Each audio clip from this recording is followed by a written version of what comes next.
Nessa videoaula eu vou tentar falar um pouquinho sobre como a gente pode manipular dados usando o Python. Por manipular eu quero dizer ler os dados no Python e fazer operações, fazer gráficos com eles, né? Em diversas situações a gente precisa fazer isso e mesmo num trabalho totalmente experimental, você faz uma medida no equipamento e muitas vezes vai precisar pegar aquele dado, carregar em algum sistema e fazer algum tipo de trabalho com ele. Às vezes fazer algum cálculo com ele também. Então a gente vai tentar ilustrar um pouco algumas dessas coisas agora. Como exemplo, né, para fazer de uma maneira prática, como eu estou tentando fazer esse curso, eu escolhi pegar aqui dados da ONS. Então, aqui, aqui estamos no site da ONS, que é o Operador Nacional do Sistema Elétrico Brasileiro. E se você clicar aqui em resultados da operação, histórico da operação, tem um monte de dados que você pode baixar, né? Para fazer esse exemplo que eu vou mostrar aqui, eu escolhi pegar a curva de carga horária, que são dados que mostram o consumo de eletricidade em cada hora no Brasil, né? Então o que eu fiz foi colocar aqui a data do dia 1º de janeiro de 2019, para o começo do dado experimental. E aqui eu coloquei maio de 2020, que vai ser o último dado disponível, né? Hoje é dia 26 de maio, a gente deve estar, às vezes tem 1 ou 2 dias de atraso ali no dado. Então, se você quiser baixar ele, você pode selecionar tudo aqui assim. Ele deve demorar um pouquinho, aparece essas bolinhas aí mostrando que ele selecionou os dados e tem o botão baixar aqui, ó.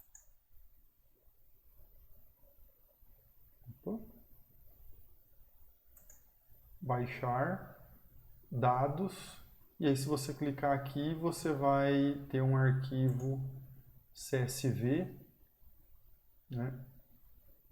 E que não está aparecendo ali agora, deixa eu trocar aqui.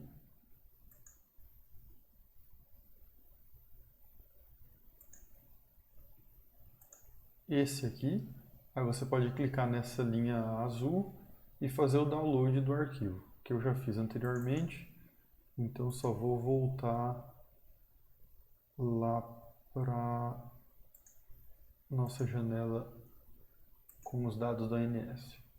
Então, uma vez que você faça o download dos dados, você pode vir aqui no Jupyter. O que eu fiz foi gravar os dados, ele vem por padrão com esse nome que está aqui, ó. E eu coloquei esse arquivo na mesma pasta onde se encontra o arquivo MMC, que é aonde está todo o conteúdo do curso. Então, se você fez isso, você vai ter a mesma configuração, o mesmo dado que eu tenho aqui disponível, e aí a gente pode começar a fazer algumas brincadeiras com esses dados. Então, a primeira coisa, eu estou sempre assumindo que a gente está acabando de abrir o JupyterDeb, então eu vou carregar as bibliotecas que eu preciso usar. Então eu vou usar a NumPy, import NumPy as NP. Também vou usar a matplotlib.pyplot, que é a que a gente usa para plotar os gráficos. Vou usar agora uma biblioteca nova, que eu não tinha mencionado ainda, que chama Pandas, que eu estou importando com o nome de PD. E um outro pacote que também vai ser importante é esse import datetime as dt. Se eu lembrar de alguma outra coisa que faltou, eu vou avisar isso depois e a gente vai usar conforme for necessário esses pacotes. Então, tudo bem, eu tenho um arquivo com um conjunto de dados, né? Que é esse que a gente consegue ver aqui no site, que inclusive já está até plotando um gráfico. Mas eu quero importar esse dado e fazer o meu gráfico. Existem várias maneiras de fazer isso, algumas mais fáceis, algumas mais difíceis. Mas a que eu vou ilustrar aqui usando essa biblioteca que a gente chama de Pandas é talvez uma das formas mais poderosas, né? Então eu vou chamar de dados aquele arquivo que está lá, e a primeira coisa que eu vou fazer, depois de dar um nome para ele, é usar o comando pd, que é a biblioteca Pandas, e usar esse comando aqui, ó, o readcsv. Se você tiver na dúvida, você sempre pode dar o tab e vir aqui. Então, readcsv. E aí, se você não lembra o nome do arquivo, porque nesse caso a gente tem um nome de arquivo que está meio grande, você pode também dar o tab e é esse arquivo aqui, ó, o simples carga de energia, dia, hora, data.csv. Teoricamente aqui, o dado já foi importado. Mas quando você for ver o que é que tem no dado, ficou uma confusão danada aqui, ó. Então lembrando que a gente está pegando um dado que é de potência elétrica, está numa unidade que eu vou falar depois, e tem o ano, o mês, o dia, a hora. E aqui está tudo meio misturado, né? O nome das colunas aqui também não ajuda. Nesse caso eu já testei antes, eu já sei o que tem que fazer. Às vezes você tem que procurar um pouco a maneira adequada de tratar o dado. Mas no nosso caso, o que a gente já pode ver aqui, ó, é que tem ponto e vírgula separando as colunas. E o programa não reconheceu isso automaticamente. Então, para fazer isso da maneira correta, a gente precisa dizer para ele quem é o separador. Então, se você olhar aqui, ó, eu dei Shift Tab para aparecer essa nova janela aqui, com o cursor lá dentro dos parênteses, né? Então, aqui tem uma série de opções para você configurar, né? Mudar o que você está, a configuração padrão que o Panda está tentando usar. E uma delas que a gente vai usar é esse CEP. Esse CEP, que é de separador, no nosso caso é um ponto e vírgula. E o programa, por padrão, estava tentando usar só a vírgula. Então é só dizer para ele aqui, ó, entre aspas simples, que é o ponto e vírgula. Eu importei de novo, ele não deu nenhuma mensagem de erro, mas agora ficou diferente. Então agora tem pelo menos 3 colunas de dados aqui bem claras, né? 2 com datas, essa que está só um asterisco, e essa aqui que está com o número que é a potência. Aí tem uma outra coisa que a gente vai precisar comunicar para o Pandas, que é o fato de que aqui a gente está usando a vírgula para separar o decimal. Porque no padrão inglês, né, americano, vai ser sempre dessa forma. E aí, para fazer isso, a gente usa esse decimal que deve estar em algum lugar aqui. Tem, como vocês podem ver, tem opções para caramba, né? Então aqui, ó, decimal, por padrão, tal ponto. Então eu vou escrever decimal igual, abre aspas simples, vírgula. Importei de novo e agora ele já entendeu o número de uma maneira diferente, né? Então ficou um ponto ali. Mas como vocês podem notar, a princípio eu estou interessado em pegar a data e a potência. E nem eu sei por que o dado da ONS por padrão vem com essas duas datas e com esse subsistema aqui.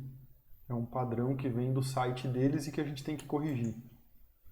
Então a primeira coisa é ver quais são as colunas. Para isso você pode pegar os dados e só escrever o ponto columns aqui na frente, que ele vai dar os nomes das colunas que estão constantes nesse dado que foi importado. Então, só para ficar razoavelmente didático, eu vou modificar isso, né? Eu vou descartar essas colunas que a gente não vai usar, mas eu vou chamar isso de dados2, de uma nova variável. Então, dados2 vai ser a variável dados, mas eu vou fazer um ponto drop. Então, o ponto drop é para largar algumas colunas. Também dá para fazer isso com linhas ou com outras coisas. Mas no nosso caso são colunas. E aí aqui eu preciso colocar um nome de quem eu quero largar. Então eu já tinha visto ali que essa subsistema, por exemplo, não é necessária. Então eu vou colocar aqui, fazer um teste só com ela por enquanto.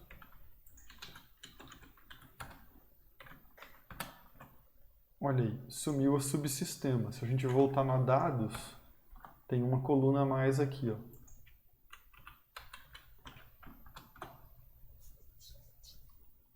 Então, além dessa coluna subsistema, que a gente não precisa, também tem essas duas colunas com a data, né, que eu não sei porquê. Então, eu vou remover a primeira aqui, que é a que está com esse nome. E agora o dados2 tem outra coluna menos. Então, só ficou aqui o número da linha, né?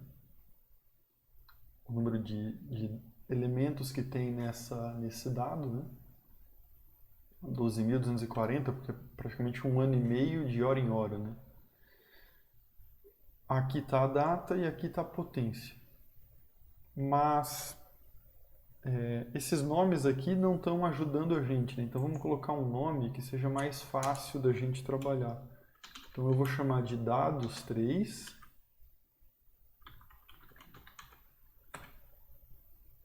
Esse dados2 com os nomes modificados.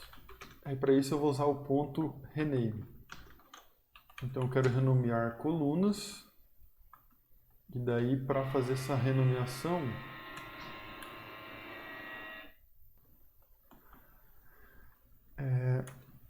então a gente precisa abrir o colchetes aqui. E colocar o nome da coluna que eu quero mudar, né? Então essa que está com o nome que contém as datas, essa aqui, eu quero trocar esse nome para dia, hora. É o nome que eu vou dar. Então agora se a gente vê quem é o dados3, agora essa coluna está com o nome dia, hora. Mas além da dia, hora, eu também quero mudar essa outra aqui, ó, que está com esse nome de selecione tipo de CDH. Então eu vou dar uma vírgula aqui, selecione tipo de CDH e eu vou colocar o nome de consumo.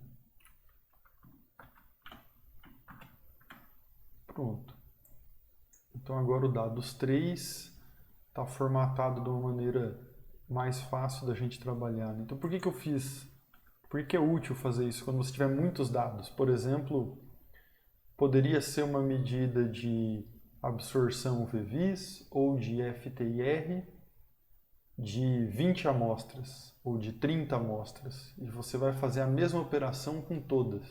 Então, para você não ter que fazer mecanicamente cada uma das operações, eu poderia ter aqui a primeira coluna com energia ou comprimento de onda, que ia ser o eixo X dos gráficos dessas medidas, e nas outras colunas aqui eu ia ter em cada uma os dados referentes a uma amostra. Isso é uma maneira muito prática de trabalhar com os dados, né? Semelhante ao que alguns já fazem, gostam de fazer no Excel, eu nunca aprendi a mexer com Excel, mas é bem mais poderoso do que o Excel, na minha opinião. Agora tem um outro recurso interessante, é por isso que eu carreguei essa biblioteca aqui, a datetime, que é, na verdade, eu nem sei se vamos usar datetime agora, mas de toda forma a gente vai trabalhar com o datetime. Então o dados 3, eu vou colocar aqui que eu quero uma nova coluna, que eu vou chamar de date. E nessa coluna eu quero usar esse comando toDateTime da biblioteca pandas, que eu estou chamando como PD. E o que esse comando faz é que ele vai pegar uma coluna que contém dados de dia e hora, que é justamente o que a gente colocou ali, né? Esse dia e hora que eu acabei de escrever. E ele vai entender essa data. Com o detalhe de que, como os americanos costumam usar uma formatação um pouco diferente da nossa, a gente tem que dizer que, no nosso caso, o primeiro número aqui na data é o dia, né?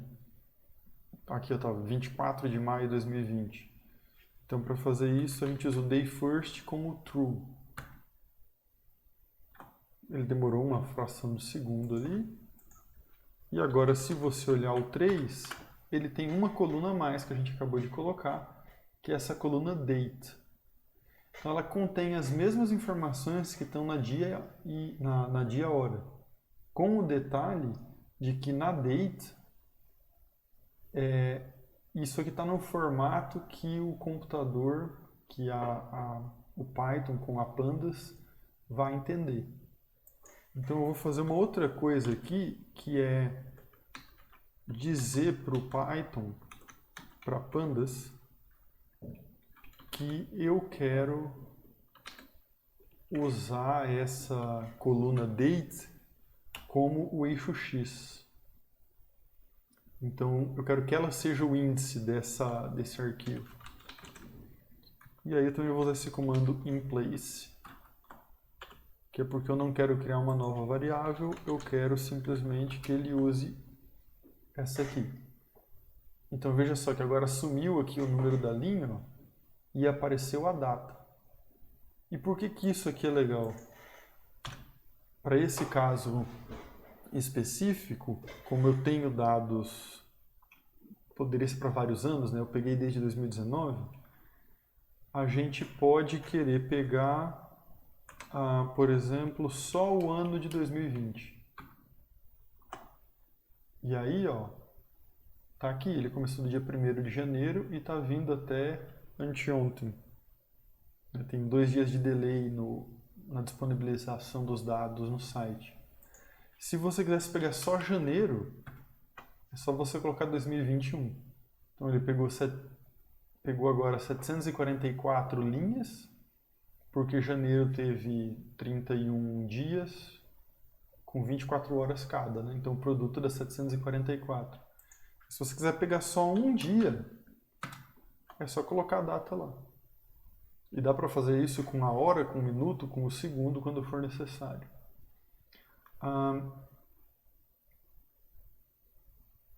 Então, se eu quiser fazer, por exemplo, um gráfico do consumo, né, eu já nem preciso mais desse dia a hora.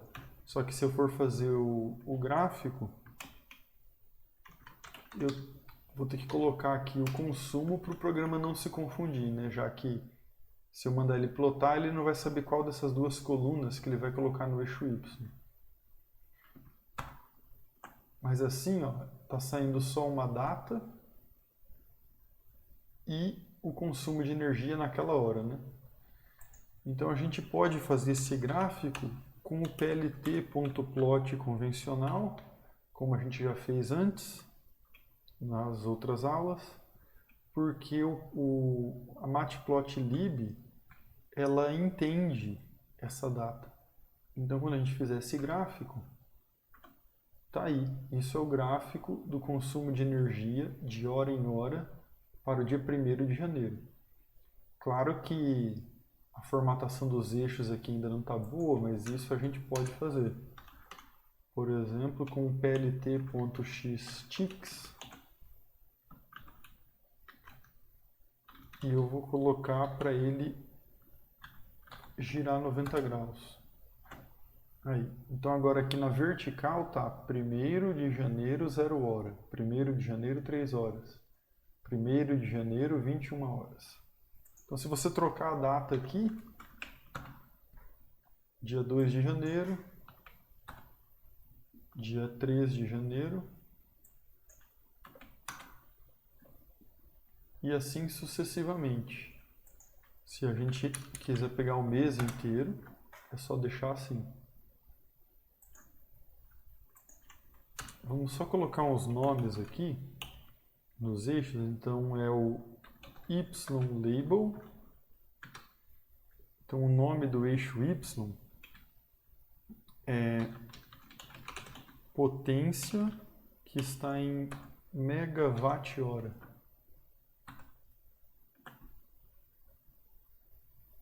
Dizendo de outra maneira, né? A gente poderia, para não ficar todos esses números aqui, dividir esse valor por 1000, e aí aqui ao invés de megawatt ficaria gigawatt-hora. Ele fica um pouco mais objetivo desse jeito, né? E se eu colocar o plt.xlabel, ali a data, né? Vamos chamar de tempo.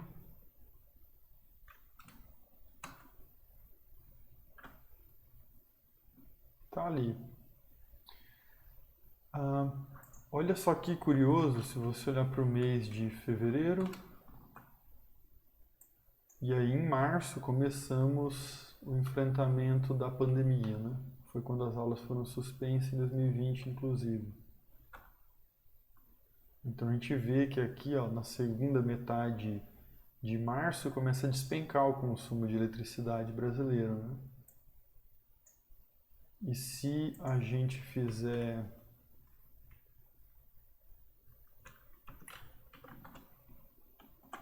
agora para abril e para maio, o consumo se manteve mais ou menos do mesmo jeito. Então poderia ser interessante a gente fazer um gráfico do consumo de eletricidade do ano passado na mesma época, né, para o mesmo mês de março. Então eu vou fazer isso aqui.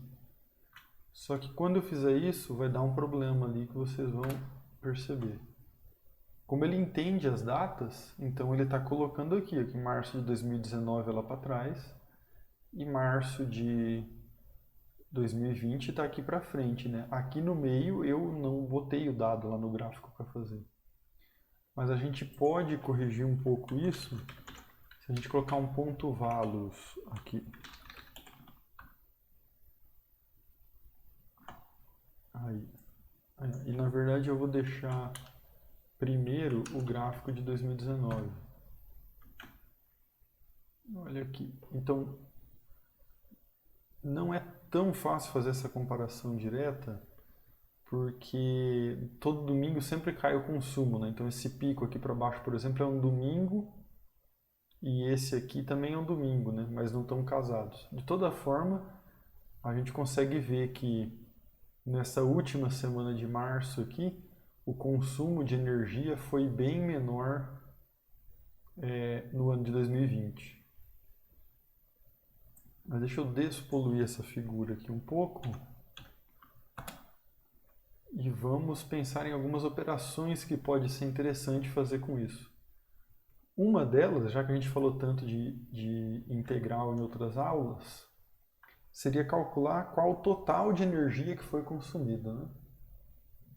Então veja só, aqui, na verdade essa unidade eu escrevi errado, aqui é gigawatt-hora, é só gigawatt. que isso aqui é potência, é quanto de energia está sendo consumido ou demandado naquele instante, né? Então, veja só que essa potência ela é energia dividido por tempo. Então, se você fizer uma integral desse gráfico, como tem tempo aqui no eixo x, a gente vai obter o total de energia que foi consumida.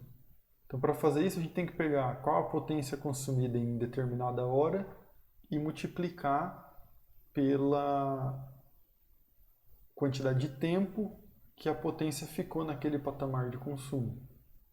E isso é fazer uma integral. Então quer dizer que a área debaixo dessa curva aqui é justamente o total de energia que a gente está procurando. Aí tem mais de uma forma de fazer isso, né? Primeira coisa, se a gente olhar para esse dado que a gente está plotando aqui,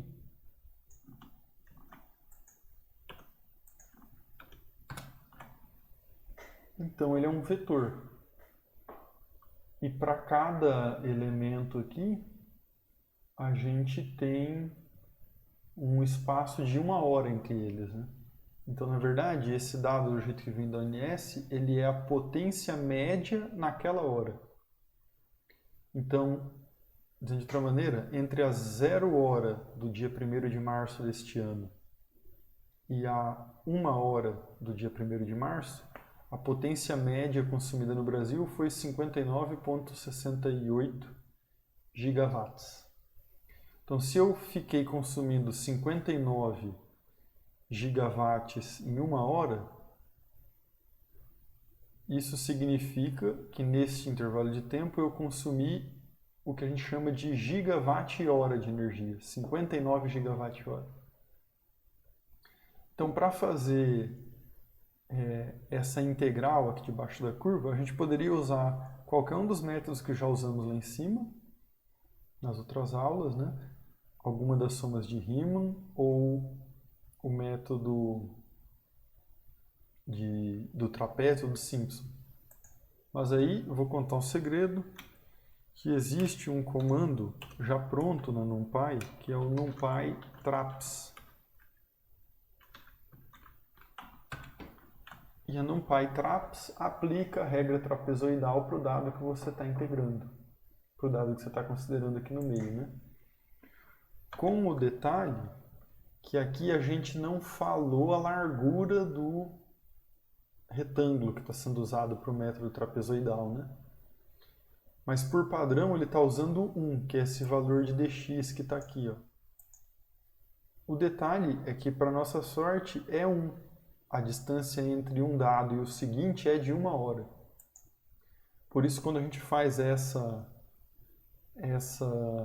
integral aqui dessa maneira, o valor que a gente está obtendo aqui é o 49 gigawatt-hora. Que esse foi o consumo total de eletricidade no mês de março de 2020.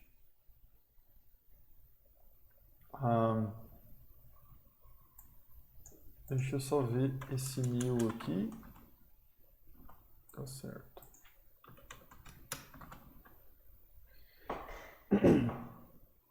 Então veja só, se você quiser saber qual foi o consumo em 2019, no mesmo mês, é só colocar ali. Então ele foi menor, mas só pouca coisa menor, né? Não pareceu nada muito absurdo. Então 49.562 e em 2020 49.080.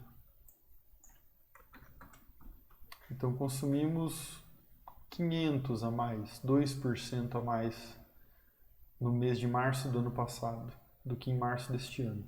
Mas a gente pode também olhar em abril, que no ano passado foram 47 e agora foram 40.